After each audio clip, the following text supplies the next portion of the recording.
How's it going, everybody? And the best is, the best was, the best ever will be. There'll be none before me, and there'll be none after me. Therefore, I am the one and only Jay Covey, and welcome to Wrestling Made Simple. We got an action-packed week this week with your news of the week, followed by WrestleMania SmackDown review, and then we go into the weekend review of WrestleMania. NXT Stand and Deliver, WrestleMania Night 1, the Slammy reviews, WrestleMania Night 2, and then we have our Raw after WrestleMania review. We will then have a review of a new title and a review. We will then have your drink of the week, followed by the Battle Droid of the week. Let's get into news this week, though. As a top star has re-signed with TNA, Jonathan Gresham has re-signed with TNA. The contract has not been released yet, but apparently it's a very nice contract. So shout out to him. Shout out to Jonathan Gresham returning to TNA. Great job. And WWE has bringing back a old pay-per-view? Apparently they are, as they are returning with King of the Ring. This will take place in Saudi Arabia, along with SmackDown and Queen of the Ring. So the King and the Queen of the Ring tournaments are returning to WWE. I can't tell you how excited I am for that. I love King of the Ring, so it's awesome to see it coming back. Hopefully it's a really cool set and not just the usual sets they've been doing. That has been the downgrade in the new Triple H era of just a small stage. And finally, the draft has been announced for WWE, and what can happen.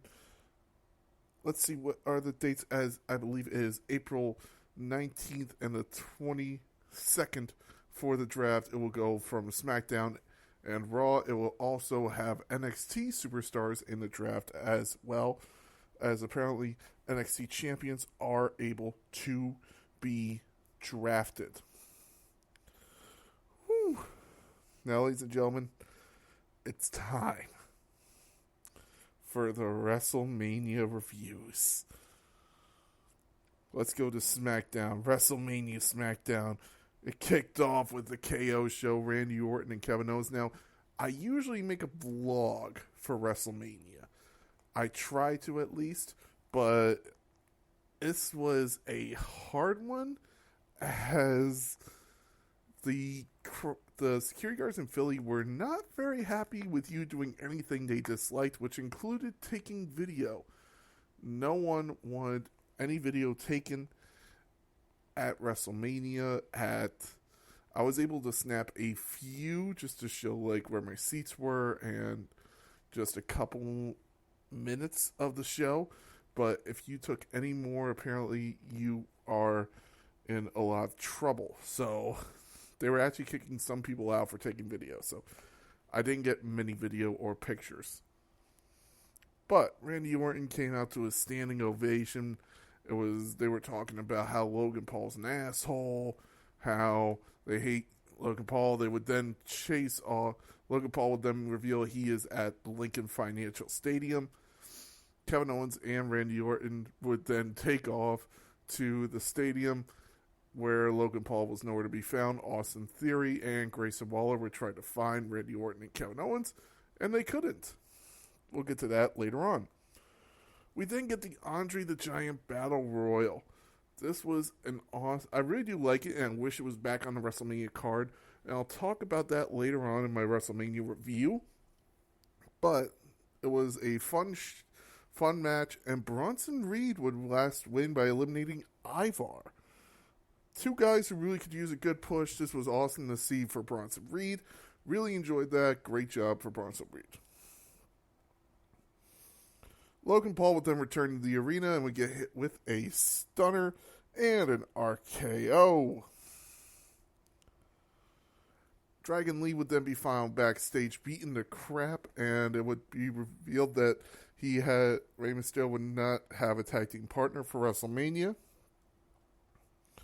Elektra Lopez would then defeat Zelina Vega in a singles match, but during the match, Andrade would show up in the corner of Elektra Lopez. He would then turn face and would join Rey Mysterio for WrestleMania. So, Rey Mysterio has his tag team partner for WrestleMania. It is Andrade.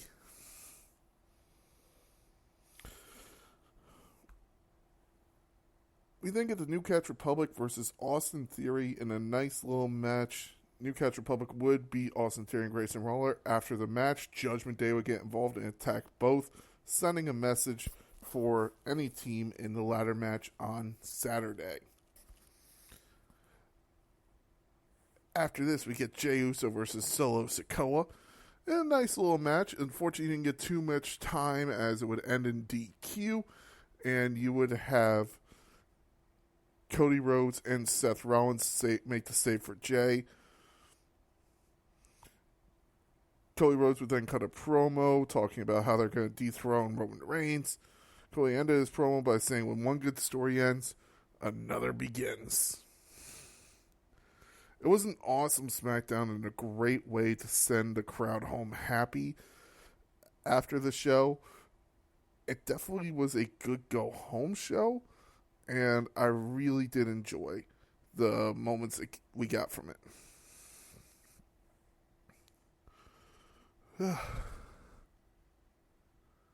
Ladies and gentlemen, let's move on to NXT Stand and Deliver. This was apparently the largest attendance for NXT Stand and Deliver. Now, I know a lot of people are going to say, oh, you know, they make the numbers up. I can literally say that, yeah, they weren't making these numbers up. There were this many people in this arena. There wasn't a seat available in the house. Everyone was there. I can honestly say everything was filled. The pre-show kicked off with Joe Gacy versus Shawn Spears in a fun match, actually. The one thing I didn't like about this show was that everyone's entrance got interrupted by an attack or starting a brawl for the match. Joe Gacy was interrupted by Ridge Holland, who would attack him with a chair. Shawn Spears would then try to beat the crap out of Joe Gacy. But because of that, Shawn Spears would actually lose the match and Joe Gacy would pick up the win. I didn't get this. I thought Spears would pick up the win because they would want to build up the new star to look better. Just my opinion.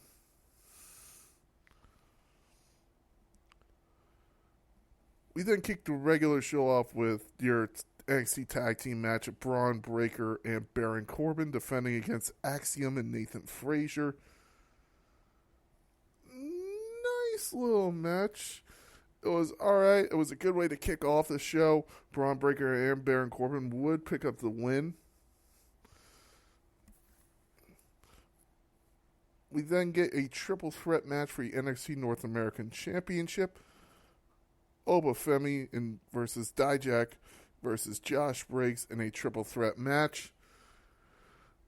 And this was a banger. Oba would pick up the win and would retain his title. Great match. Enjoyed it. Loved it. It was fun. If there's a match to really go back and watch for NXT Stand and Deliver, it's this one. We then get your six women tag team match. Phelan Henley, Kalina Jordan, and Thea Hall with Chase U versus Izzy Dame, JC Jane, and Kiana James. Nice little 6-woman tag team match. I really enjoyed Thea Hall would pick up the win, and the face team would pick up the win over the heels here. After this, we get a singles match for the Women's NXT Championship. Lyra Valkyrie defending against Roxanne Perez. Hard fought match here. You would actually have Lyra Valkyrie tap out to Roxanne Perez, and Roxanne Perez is your new NXT Women's Champion. We then get Isla Dragunov versus Tony D'Angelo in a singles match for the NXT title. This was a fun match, and you would actually get a second where you're going, is Tony D'Angelo gonna win? But is he gonna do it by nefarious means, as he was handed brass knucks but he refused to use them. And that honestly ended up costing him his Ilya Dragunov would hit the H-bomb. 1, 2, 3. Ilya Dragunov retains your title in a 17-minute match, the longest match of the night. You then get your main event of Trick Williams versus Carmelo Hayes. The arena got the roof blown off of it with this match. It was an awesome match, to say the least. Great job here. Trick Williams would pick up the win. Whoop, that Trick was going crazy. So, awesome to see that. It was a great stand and deliver. If I had to grade it, B+.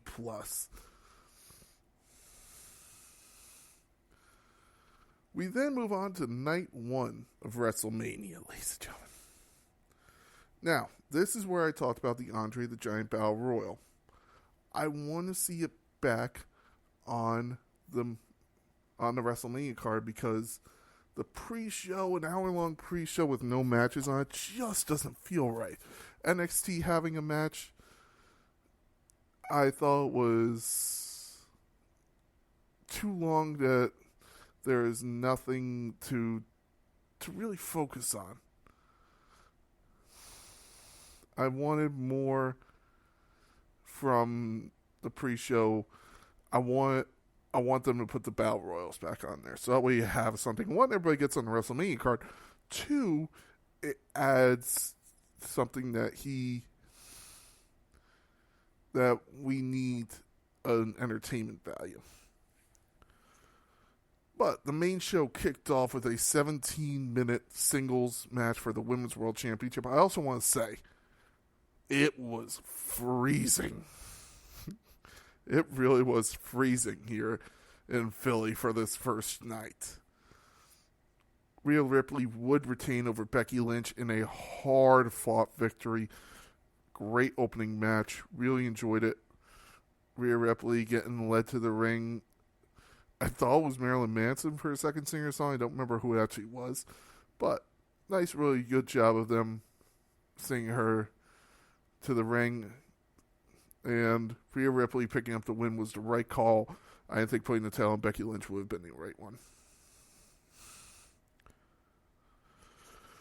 We then get a 6-pack ladder match for the tag team championships. Now, it was revealed that they were splitting the titles. The second the match started, it was announced the match ends when both titles have been retrieved.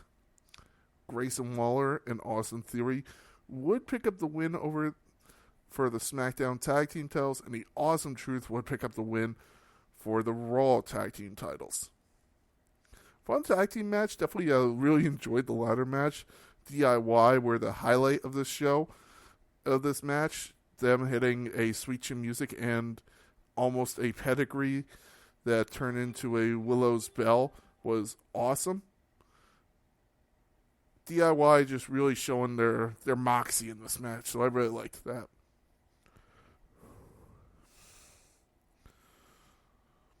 We then get your tag team match of Rey Mysterio and Andrade versus Dirty Dominic Mysterio and Santos Escobar.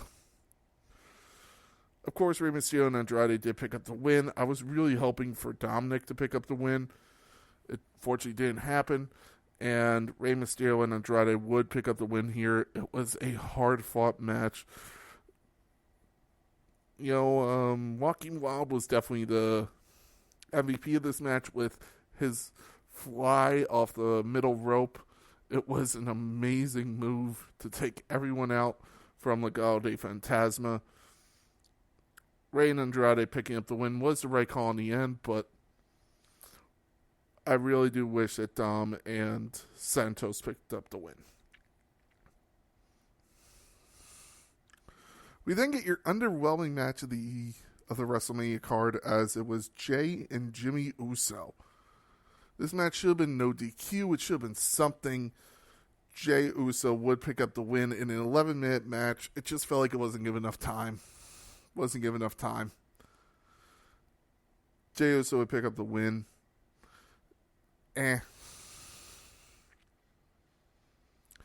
We then get your 6-woman tag team match of Jade Cargill, Bianca Belair, and Naomi versus Damage Control. I actually really liked this match. It was fun. It had some good moments. Jade Cargill looked like a star picking up the pin. Jade Cargill, Naomi, and Bianca Belair pick up the win. Jade Cargill again looked like a star. Really enjoyed this match. Definitely one of the hidden gems for this show. We then get the Intercontinental Championship match of Gunther defending against Sami Zayn in a hard-fought 15-minute match. Sami Zayn would pick up the win over Gunther with a trial of haluva kicks to Gunther.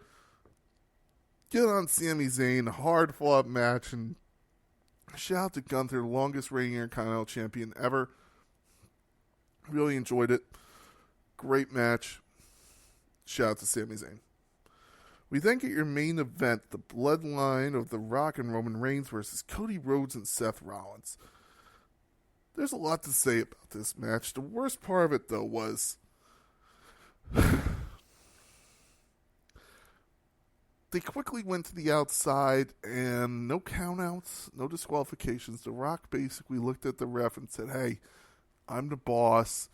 I tell you what to do. If you call a DQ or a countout, you're fired. Why just make it a no disqualifications match? It just would have been that simple. I felt like it took away from the part of the match. It became a Bloodline rules match, basically. And if they're fighting to stop that, why are you making it the match for tonight? The Bloodline would pick up the win with The Rock pinning Cody Rhodes. After Seth Rollins and Cody Rhodes went through everything, Seth Rollins did not turn heel on Cody Rhodes. Can't tell you how excited I was for that. I did not want Seth Rollins to turn heel. Very excited that Seth Rollins stayed in the light. But that was your night one. It was definitely the lower night of the weekend. If I had to give it a grade, B. Still, we're on a very good B grades so far. I'll give it NXT Stand and Deliver an A-. B+ for SmackDown, A-, B. Now let's move on to the Slammies. As Cody Rhodes won Entrance of the Year. Match of the Year went to Charlotte Flair and Rhea Ripley at WrestleMania 39. I agree with all of these so far. Breakout Star of the Year went to L.A. Knight. Yeah. Awesome job by him. Tiffany Stratton would win NXT Superstar of the Year. Alrighty. So far, these are all very good. Rivalry of the Year, Roman Reigns and Cody Rhodes. Nice. Faction of the Year, the Judgment Day. Alright. Social Star of the Year, Drew McIntyre. Very nice. Female Superstar of the Year, Rhea Ripley. Male Superstar of the Year, Cody Rhodes. Fan Chant of the Year, the Yeah for LA Knight. Mic Drop of the Year, Paul Heyman. You are the son that you were Dusty's favorite son, but Roman Reigns is the son that Dusty wished he had. The Rizzle winner, Seth Rollins. Villain of the Year, Dominic Mysterio. Trash Talker of the Year, The Rock. OMG moment, CM Punk's return at Survivor Series. And Return of the Year, CM Punk. I have to say, I agree with every Slammy. If I had to grade the Slammies, A+. So far, we are not having a bad WrestleMania weekend. And now, the main event, Night 2, WrestleMania. It kicked off with Drew McIntyre and Seth Rollins. Now, I want to say this. I was on the floor for Night 1. I was in club level for Night 2. The worst part of that was that I'm terrified of heights. And Lincoln Financial their seats are very close together. Not a lot of split and not a lot of room for you to maneuver. So me losing my mind wherever I sat.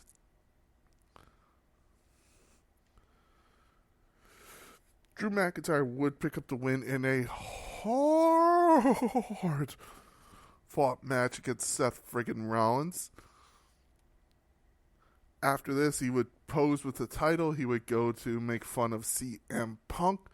CM Punk would then beat the shit out of Drew McIntyre with his arm brace. We would then hear Judgment Day's music.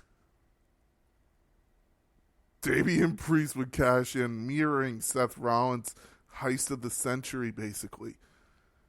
Damian Priest is officially your World Heavyweight Champion after hanging south of heavens in a 9-second match. Drew McIntyre's title reign is over just like that. And we have a second cash in at WrestleMania. Only for the second time ever in history. We then get a Philadelphia street fight in the hidden gem of this night, in my opinion, as the Pride took on the Final Testament. Bobby Lashley, Angelo Dawkins, and Montez Ford versus Karrion Kross, Akam and Razor, with special guest referee Bubba Ray Dudley. Shout out to whoever saw that one coming. And shout out to whoever made that decision. Great job.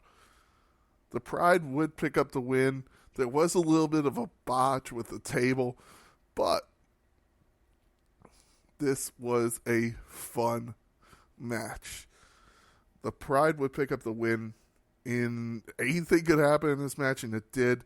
Montez Ford looked like a superstar, and great match. Really enjoyed it. We then get your worst match of the night, in my opinion.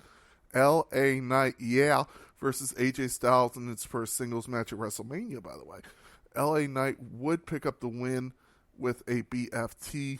The problem was, and someone pointed out to me, besides the Shane McMahon and the Undertaker match, AJ Styles has just had underwhelming matches at WrestleMania.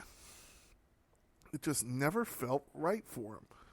The big stage just never works for AJ Styles. I mean, look at the Edge match. Look at the Nakamura match. Look at the Jericho. Look at the tag team match. It just never felt right. So, LA Knight would pick up the win in a very underwhelming match. We then get a triple threat match for the United States Championship as Logan Paul defending against Randy Orton and Kevin Owens. Nice match. KSI would get involved and would get an RKO for his troubles. Logan Paul, though, actually it was I Show Speed would get involved and would get an RKO for his troubles after barking at Randy Orton. So 1, 2, 3. After hitting a frog splash, Logan Paul picks up the win. We then get Io Sky defending her title against Bayley in a singles match. Bayley's first ever singles match at WrestleMania. Bayley would pick up the win with a hard-fought match in a rose plant. Awesome job. Really enjoyed it. Bayley picking up the win was something I loved. Then we get your main event. Bloodline rules. Anything that could happen did. You would have Cody Rhodes at the Crossroads. Jimmy would come out and hit a super kick on Cody. Then main event, Jey Uso would come out, make the save, and get rid of Jimmy. Super kick him off the stage. You would then have Solo Sikoa come out, hit a Samoan spike on Cody, standing over him as Cody kicks out the spear. Going ahead, another one. Spear, Samoan spike again. Cody kicks out again. Solo about to beat him up again.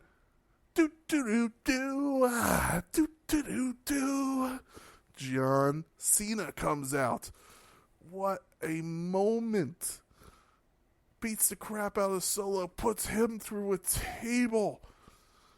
And then you would have the final boss come out. And the first time since WrestleMania 29, him and John Cena staring each other down. He beats the crap out of Cena. Sierra, Hotel, India, Echo, Lima, Delta, Shield. Seth Rollins comes out. The final boss, Roman Reigns lays him out with a Superman punch. For a second, I thought Mox was showing up. For a second, and it gave me goosebumps. And then you have The Rock standing over Cody Rhodes. Dong. Dong.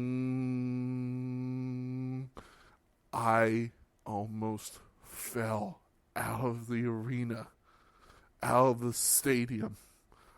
I jumped probably 10 feet in the air and just yelled at the top of my lungs, yes! Undertaker to me is the greatest to ever lace up a pair of boots. I never got to see him wrestle. He retired before I could see it. He was supposed to be at WrestleMania 36 where he would wrestle AJ Styles. Seeing him in the ring at WrestleMania is the greatest moment of my life. At least one of. Undertaker chokeslams The Rock. Cody Rhodes. 3 crossroads to Roman Reigns. 1, 2, 3. Story over. Cody Rhodes is your new WWE Universal Champion. Cinema. It was perfect. That was a WrestleMania. A+. It was amazing. We then get the Raw after Mania. Triple H kicks it off, saying it was the greatest WrestleMania of all time, and I can't help but agree. I mean, there were some throwaway matches, but there was definitely no terrible matches. Cody Rhodes comes out, the crowd chants, "You deserve it." The Rock then comes out, calls people saying, "Shut the fuck up, you're an asshole." The Rock calls Philly the biggest garbage trailer trash. Hands something to Cody Rhodes and told him, "Don't ever break my heart again."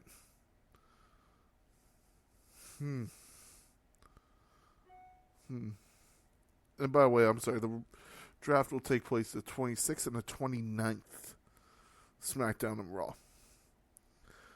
This, by the way, the opening segment took about an hour, 45 minutes. It was seriously, they almost cut matches because of it. I'm very happy they didn't, though. After your opening segment, Ilja Dragunov made his main roster debut, taking on Shinsuke Nakamura in a nice little match. Ilja would pick up the win, but still, very nice match. Two NXT champions, one former, one current. Awesome to see that.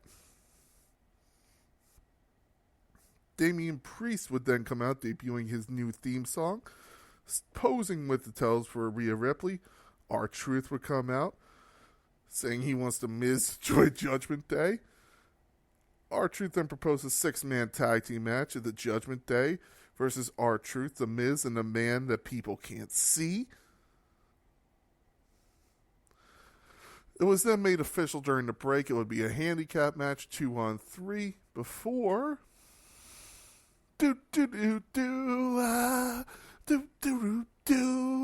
John Cena shows up and puts waste to Judgment Day. Whoever would have thought we would see John Cena tag teaming with The Miz? Just thought that was funny. We would then get Rhea Ripley backstage. By the way, the win, John Cena and Awesome Truth would pick up the win over Judgment Day. We then get Rhea Ripley telling Dominic to go handle Andrade next week. Liv Morgan would then attack Rhea Ripley. After this, we get the NXT Women's Champion Roxanne Perez versus Indy Hartwell. It clearly looks like that Indy is losing the faith of Candice LeRae. Roxanne Perez would pick up the win. After this, we get Sami Zayn and Chad Gable versus Imperium. Nice little match. Sami Zayn and Chad Gable would pick up the win. After this, it was revealed that next week it will be Chad Gable versus Sami Zayn in Montreal for the IC title. We then get Jade Cargill in her first ever singles match in WWE versus Chelsea Green. Nice little match. It was a squash. We knew it was going to be. Jade Cargill beat the shit out of her. We then get your Fatal 4-Way main event. Awesome match. Great job. Jey Uso would pick up the win against Bronson Reed, Drew McIntyre, and Ricochet. Ricochet looking like a certified star of doing a 450 splash to the announce table over on Bronson Reed. Drew McIntyre looked like he was going to pick up the win with a Claymore, but CM Punk shows up. CM Punk screws Drew again as Jay would hit a super kick and then a spear and then a frog splash off the top rope to pick up the win. Jey Uso is now your number one contender. After the match, you would actually have CM Punk say thank you to the crowd for such a great WrestleMania, for great moments. And he said, next time I will be back in my boots in Philadelphia.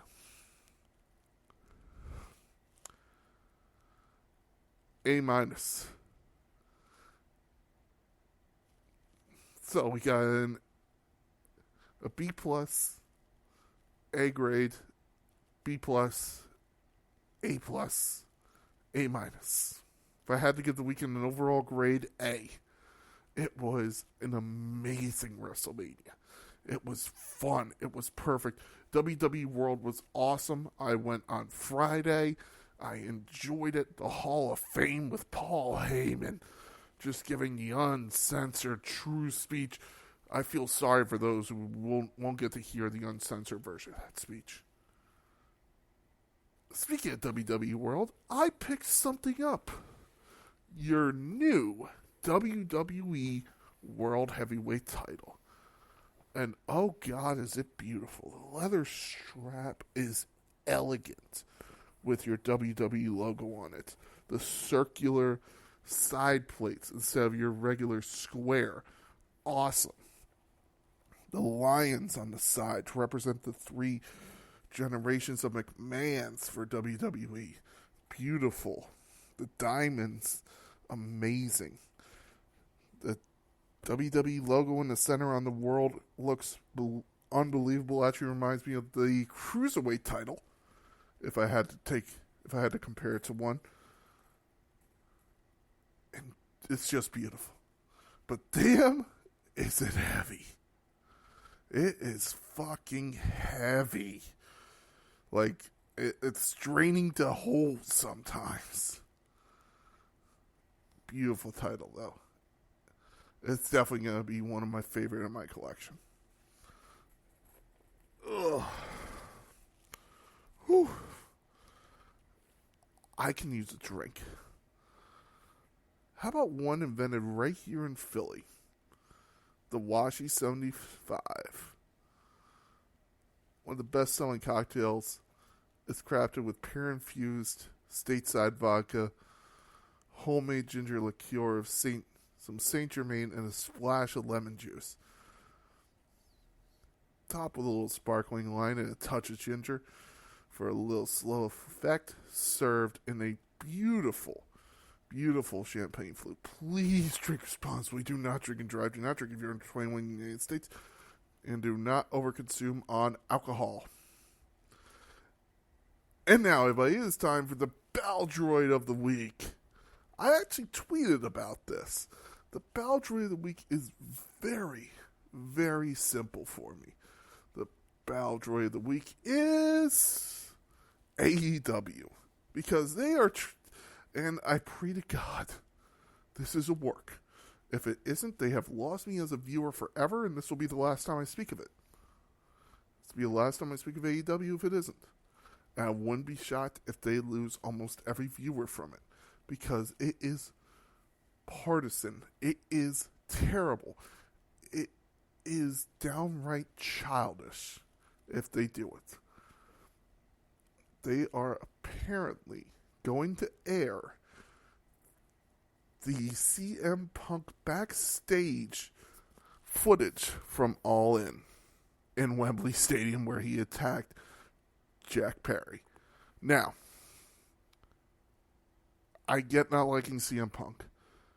There are real people involved. This isn't pro wrestling. This is TMZ bullshit. It's stupid. It's idiotic. Jack Perry doesn't deserve to have his name dragged through the mud like this. CM Punk, I can't even understand. He's attacking them. But Jack Perry, just let the kid go. He doesn't deserve this. It's idiotic. It's stupid. Tony Khan, Young Bucks, and Kenny Omega, if you do this, you have destroyed your company, and it will never be the same again. Don't do it. Please, God, don't do this. This will be finger poke of doom level. This will be Jeff Jarrett laying down for Hulk Hogan levels. That's how stupid this is. This could kill a company if they aren't careful. And if they do it, again, I won't be shocked if Warner Bros. Just says, hey, we gave you a shot. You've proven you're nothing. My opinion on that truly is, don't do this. Please, God. And if you do, AEW, congratulations. Your company is the Battle Droid of the Week. Congratulations. Uh-oh.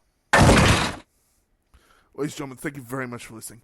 I've been the big guy. This has been WrestleMania weekend here in Philly. It has been great. I stayed at the Courtyard in Marriott in South Philly by the Naval Yards, and I gotta say, this is one of the best hotels I've ever stayed at. Beautiful rooms, beautiful facilities, great food.